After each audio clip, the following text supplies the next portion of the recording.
Қатерлі ісік, рак, адамды білдірмей алатын ауру. Сол үшін аты жаман ауру деп кейде атын атамауды жөн көреміз.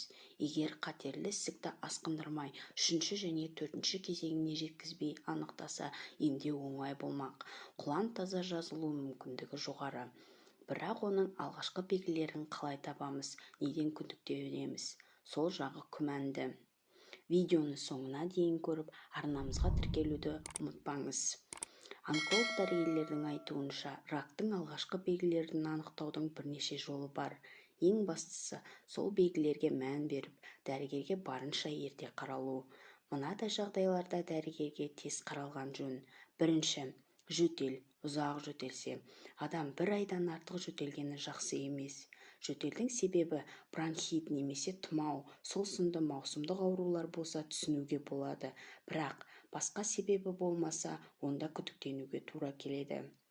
Екінші, дауыс тембрі өзгерсе, дауыс қырылдап, қарлығып, кеуде тұстан қысылып шықса, кеуде жасушаларының лимфа түйіні бұзылғанының белгісі.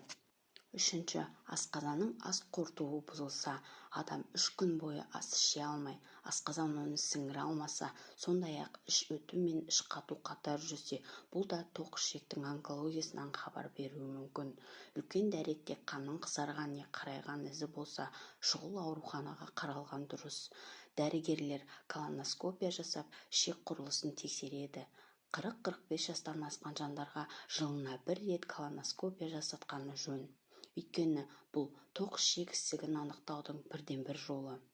Төртінші, дәрет сындыру жиілесе және қиындаса.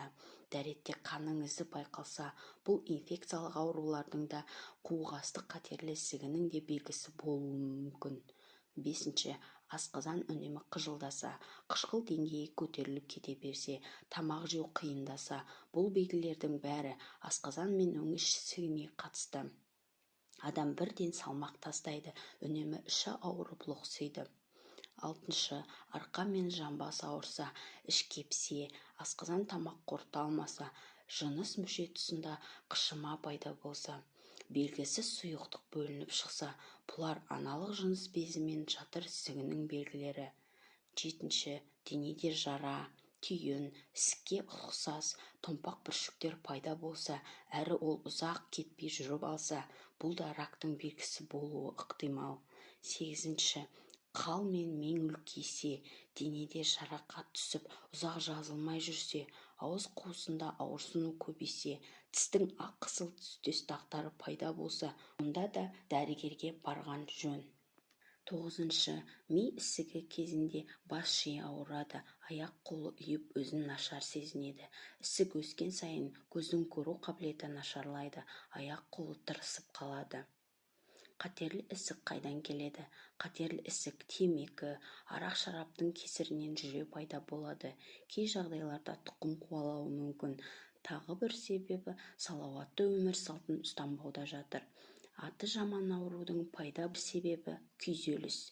Адам үнемі қамығып, күйзелісте жүрсе, иммунитеті төмендейді. Ал егер иммунды жүйе бұзылса, оның соңы жақсылыққа апармайды, әртүрлі ауруға әкеп соғады. Оның ішінде рак та бар. Сондықтан қатерлі ісіктің алдын алу үшін салауатты өмір салтын ұстанып, 2 жылда бір скрининг бағдарламасы арқылы толықтай тексерістен өтіп отырған жөн. Ауырып ем іздегенше ауырмайтын жол іздеңіз. Келесі видеода көріскенше.